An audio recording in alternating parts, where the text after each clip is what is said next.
Welcome back to We the People, where we tackle today's most pressing issues with common sense and clarity. And I am especially thrilled to introduce you to my next guest, Dr. Adil Dalal, CEO of Pinnacle Process Solutions, Forbes Coaching Council member, award-winning author, TED Talk speaker, and keynote speaker. With expertise spanning AI, leadership, and continuous improvement, Dr. Dalal empowers teams globally and has received numerous honors, including the Shingo Award and Hall of Fame 2024. Dr. Dalal, thank you for being here and agreeing to be on my show. I am thrilled to have you. I have to say, this is me being I'm trying to contain my excitement Well, because likewise, Alina. Thank you very much for inviting me. It's a pleasure.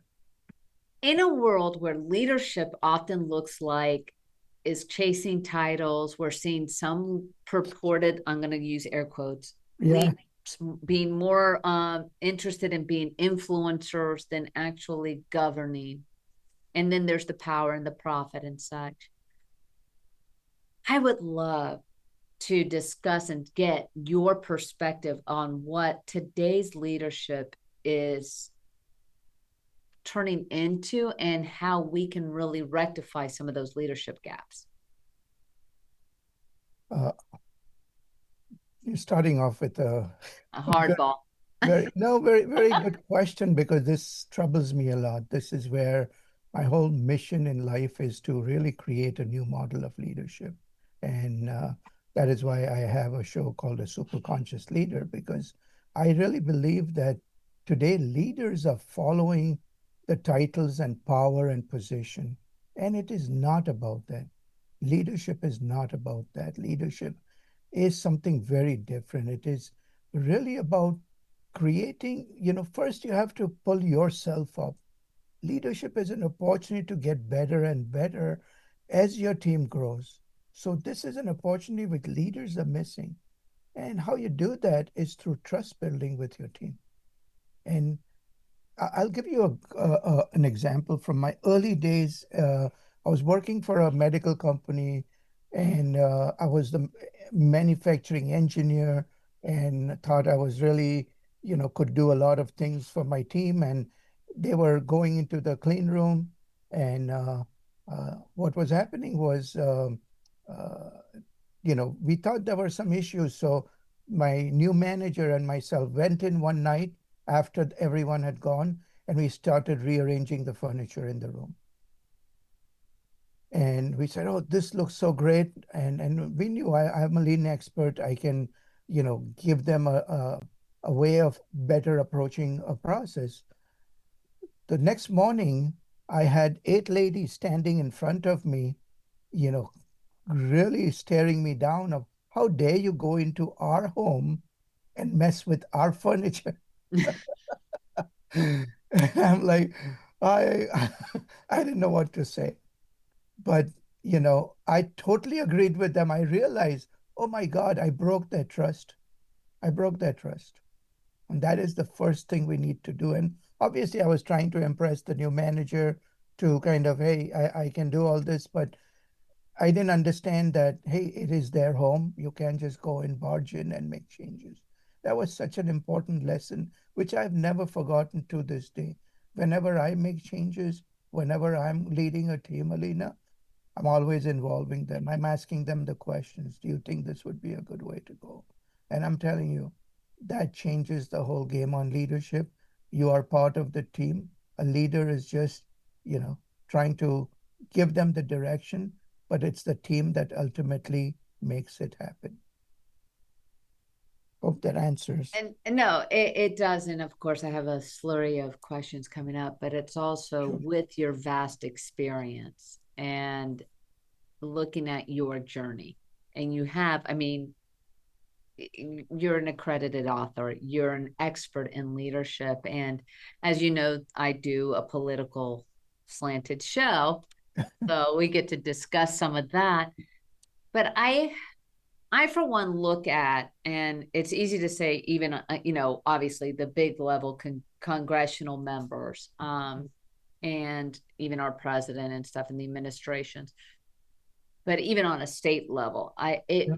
I feel like who are supposed to be our leaders have are missing the boat on so much because these elected officials, these elected members, whether it's the state legislature or on the federal congressional level, whether Senate or representative, feel like they've missed the mark and the ability of what is a good leader, and that is governance, it's the Absolutely. negotiations, the ability to talk to others and Oh listen. gosh.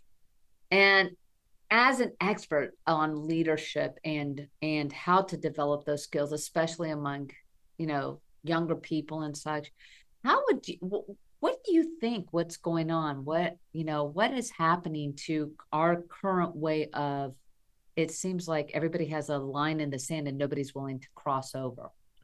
And that is the issue is we don't understand that leadership does not mean you have a higher position. That is the wrong way to look at it. What you want is a more humility. When you have humility, and humility comes with EQ. So when we develop a higher EQ, emotional intelligence versus just intelligence, you may be an intelligent person, that's why you reach this, but you cannot just use that to lead. You need EQ to lead, and when you have higher EQ, you develop some humility. With humility comes some skills like being able to listen to others. Today it's just, talk, talk, talk. There is no listening. You look at our government, I mean, overall, which leaders are talking? They are supposed to set the example for our young people. When they cannot do that, they go to other channels. The actors, the rap artists, everyone becomes the model. What about making our political leaders a role model? Wouldn't they be someone who can lead better and who can show us the way? And I think what is happening right now is, the pressure on them to for the votes and for the immediate peace. And this is where our society is right now, unfortunately. Everything is about the short-term profits, short-term measures. Same thing with Wall Street. That's why company leaders are in that kind of a bind because everything is now. When you look at a little longer term, your decisions will change a little better. Your decisions will be much more wiser. And I'm telling you, it is going to become extremely challenging for leaders in the age of AI. Leadership is going to have a seismic shift. There is a tsunami coming, and these people don't know. Well, let's touch upon that because AI has come in like it's a force, it's coming into every aspect. And I mean, I can tell you, I probably was a little bit later in the game of getting on, using ChatGPT and stuff, but I am loving seeing even how to the AI with obviously checks in check systems in place Mhm. is helping with my own practice, is helping with all aspects and being able to even with this show. But you say how AI is going to affect our future leadership. Can you expand on that more? Because that sounds so interesting, but that is the evolution that we're going through That now. is yeah, I mean, what is the role of a leader? A role of a leader is to make good decisions. Decisions come from information, so it's data, information, knowledge, and wisdom. That's the model. Now the thing is, AI is becoming a tool which almost is giving you wisdom. Mhm. If you see some of the things we are depending on it.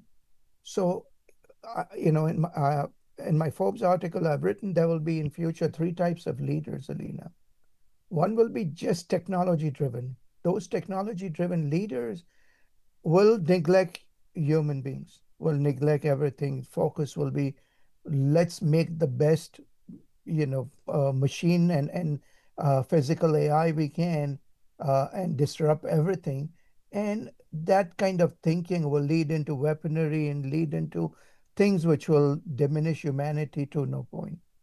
The second type of leader will be where they will disregard technology, disregard AI. just focus on what they are doing the old way, human to human connection, they are going to fail too because AI is not going away. It is just at an infancy right now. So it is going to touch every human being on this planet without fail. So they have to be ready. So, what is a future leader? A future leader will be technologically savvy, humanistic driven leader. That is going to be the successful model of leaders, no matter if you're at a political stage or you are in a corporation or you're in a nonprofit. You will need to be technologically savvy, but you should be human centric. If you have that combination, that will be the winning combination for the future.